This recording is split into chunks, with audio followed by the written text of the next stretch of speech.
what is meant by the regime, what is meant by the cathedral, and what is meant by Big Eva.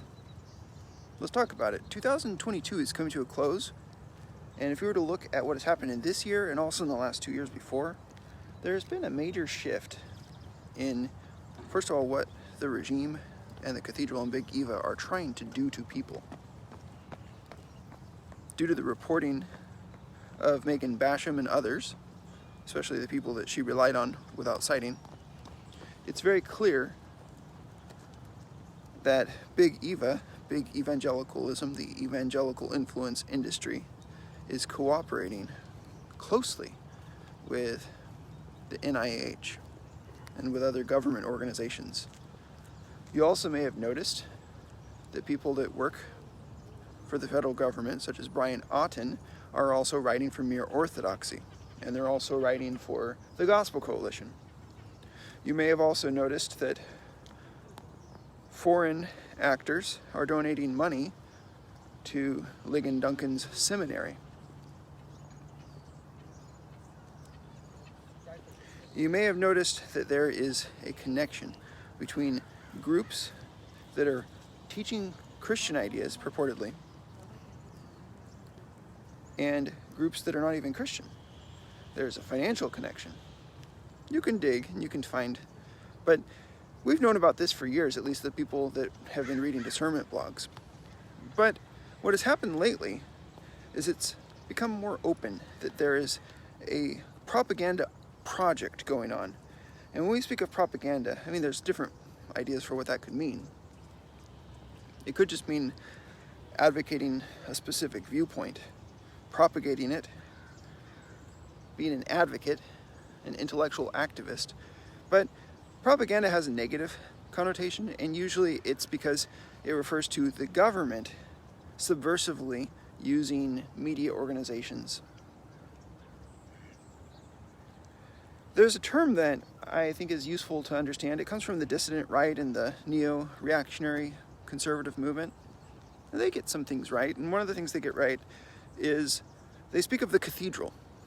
The cathedral would be mainstream media and the state school system, as well as related organizations. In other words, the propaganda arm of the US government. These people are very decidedly against the US government at this point. And the reason why is that they've realized what's going on. And I think that the wider population has figured out that this is what's going on also. They figured out that what they're getting is not news. They figured out that what they're getting when they go to school or when they send their kids to school is not education. It's fake. It's controlled. And it's controlled by the US government and by a group of elites. So I don't have anything against this analysis. I think that it's a correct analysis. They call it the cathedral, just as a shorthand. The cathedral in the old days would have been the place where you go to learn what's true. It would be the intellectual authority, and in the old days, the religious authority. But today we have a new religion, and we have new approaches to truth. What hasn't changed is that we do have institutions that are entrusted with truth. We call those institutions the cathedral. Well, it's become clear that Big Eva is part of that cathedral, part of that system of the world, that it is being paid for by that. I mean, has the Gospel Coalition ever disclosed their funding sources? But to the extent that we do see funding sources where it can be discovered, we find that there are people donating to this project that are not Christians.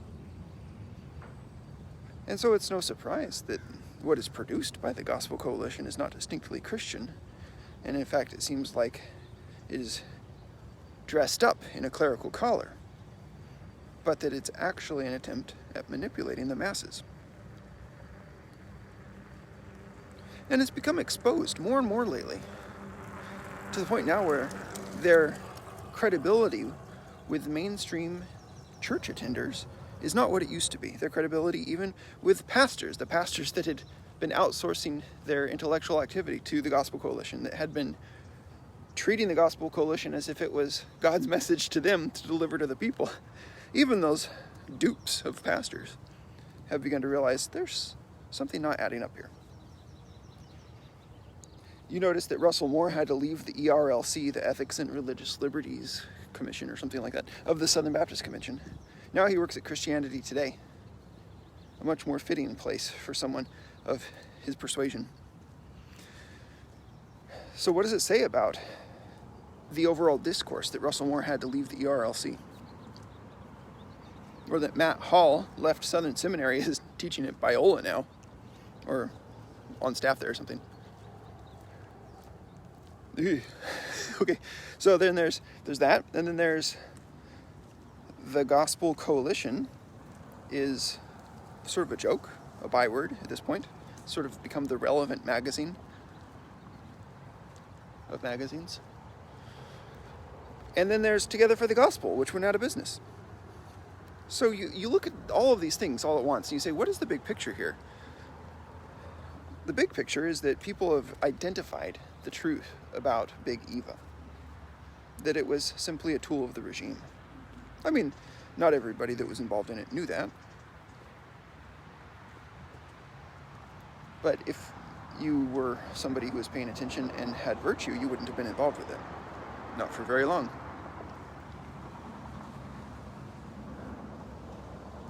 A friend of mine asked, do you think that the regime has any backup plans for what to do when their Big Eva vanguard fails? And here was my answer. I think you'll find this interesting.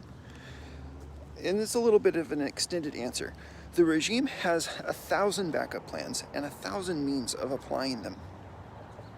So what if Albert Mueller lost influence, or Danny Akin became a joke? They're still pumping out students that affirm the things that they affirm.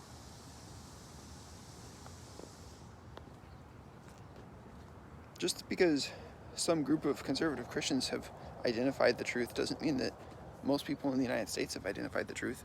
So Big Eva still has quite a bit of power.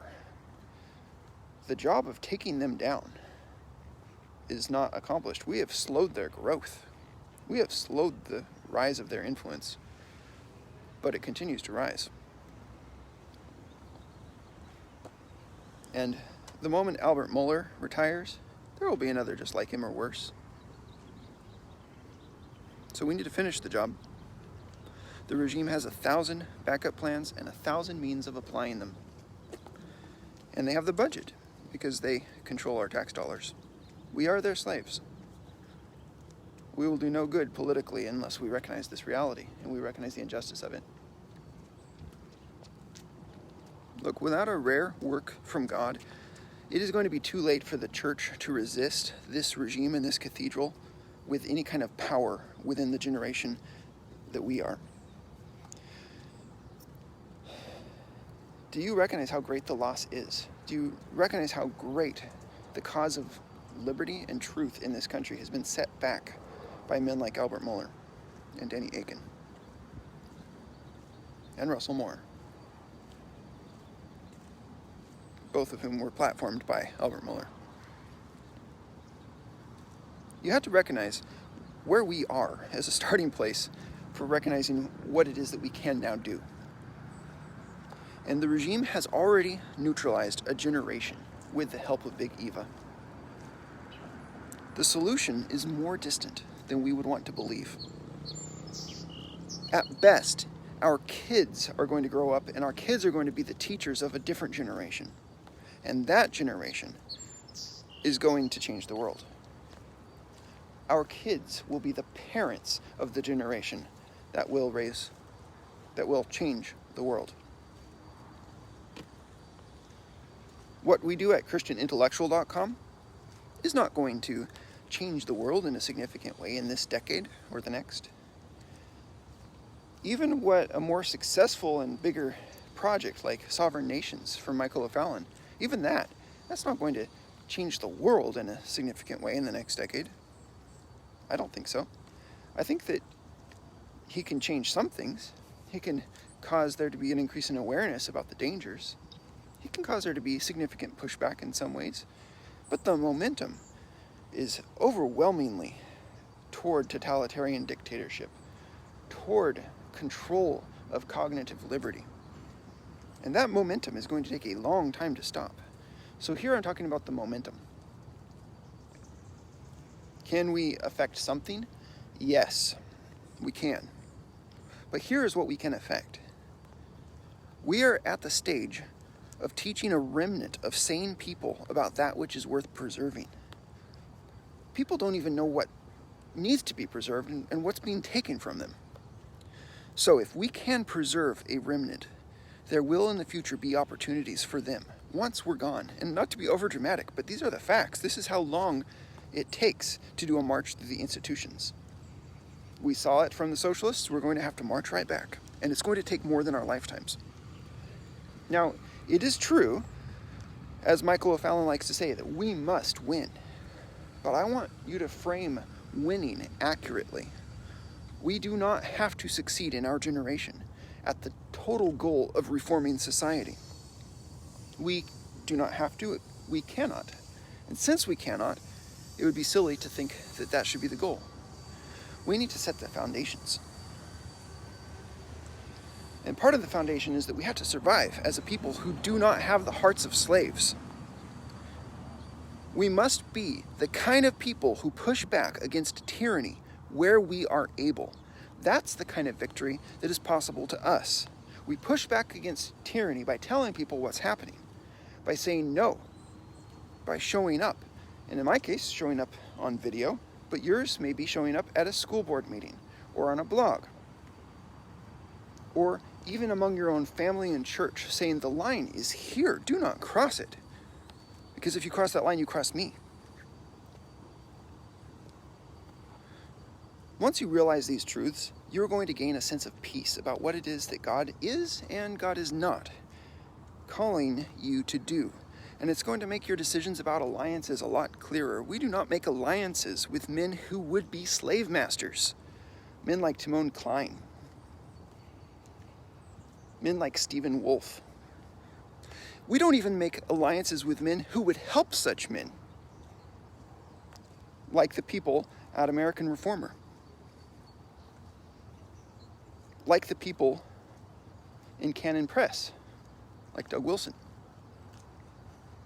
Mind your alliances. Mind your mind and your heart enough that you know the difference between right and wrong and what must be done in your generation.